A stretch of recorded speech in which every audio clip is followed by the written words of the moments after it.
Il fait partie de ces personnalités qui ne souhaitent pas exposer leur famille dans les médias. Ancien joueur de rugby, Sébastien Chabal n'a jamais dévoilé de clichés de son épouse ou de ses enfants sur les réseaux sociaux. En 2000, il tombait pourtant sous le charme d'une styliste, Annick. Alors que cette dernière était déjà maman avant d'épouser Sébastien Chabal, l'ancien athlète est devenu beau-père d'une petite Maude, née en 1994. En 2005, le couple a donné naissance à son premier enfant qu'il a nommé Lily Rose. Un prénom que Vanessa Paradis et Johnny Depp avaient déjà donné à leur fille aînée, née le 27 mai 1999.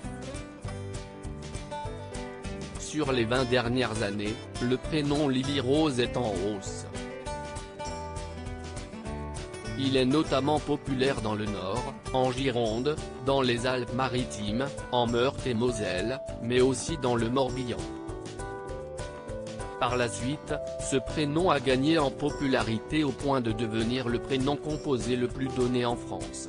Enfin, il a atteint son pic de popularité en 2010, soit 5 ans après la naissance de la fille de Sébastien Chabal.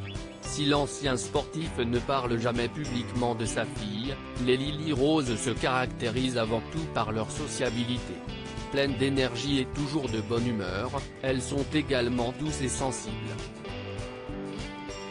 Le défi de Sébastien Chabal ce soir, CST à 21h05 que les fans de l'ancien joueur de rugby le retrouveront dans Fort Boyard, diffusé sur France 3, aux côtés du chef cuisinier Michel Saran, de la journaliste sportive Isabelle Iturburu, de la footballeuse internationale Laure Boulot, du journaliste sportif Laurent Paganelli et de la pilote de rallye Audrey Rosa.